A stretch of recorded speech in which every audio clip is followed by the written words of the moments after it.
The top 5 ways government keeps us enslaved. Number 5. Border control.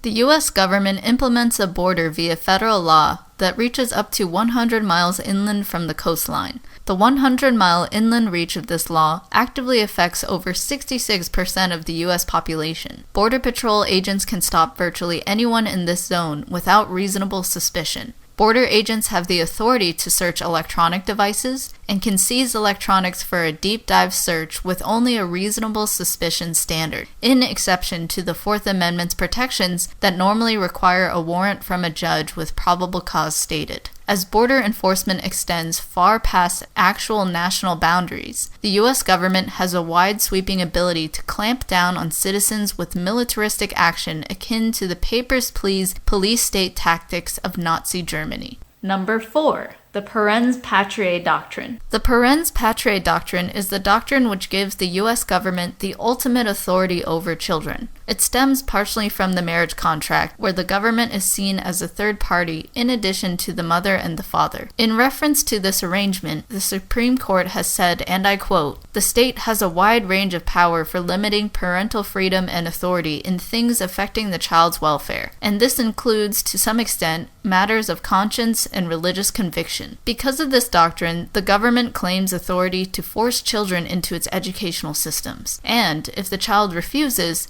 to place the child into juvenile court custody with the threat of civil or criminal contempt. The government also claims, in acting as a parent, the ability to lower constitutional protections for children in school, and thus only gives a reasonable suspicion level of protection to conduct searches by school personnel. This system has led to generations of young adults who do not have any sense of individual autonomy or the right to be free of coercive authoritarian restraints. Number 3. The National Security Patent Control. The United States government can confiscate invention plans and gag the inventor. Under federal law, the U.S. government can keep a patent secret and withhold its publication out of national security concerns. While at first this may seem like a necessity to protect the public, the truth is that the government can take patents with unbridled discretion under national security directives. The government does not need to posit a specific interest in the invention it deems important to national security. Once an invention is labeled as a national security concern, the courts will generally dismiss any claims against the government until it is declassified. An inventor has no recourse for payment of the invention's use by the government, or for the inventor's inability to make use of the invention. Ultimately, this policy has led to the U.S. government stealing inventions for its own use if it feels the technology may advance individual autonomy too fast for the government to control. Even worse, the public rarely hears about these takings because of the gag orders placed on inventors. Number 2.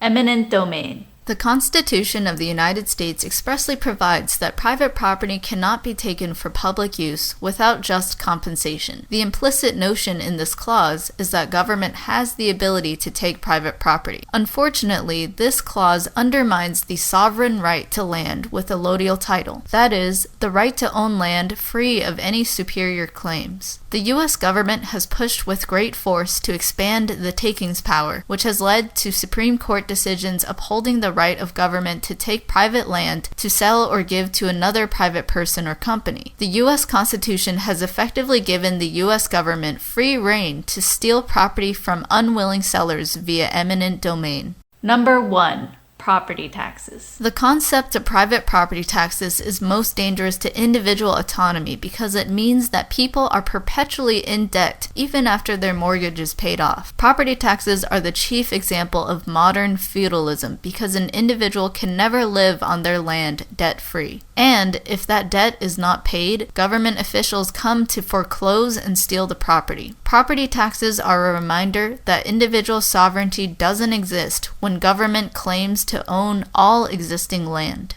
Thank you so much for supporting my work. If you'd like to help choose the next video I produce, join my Patreon page at the Philosopher's Boba Tea level. Subscribe on YouTube, Facebook, and Twitter to stay up to date with my latest content. See you soon! Yes, freeze!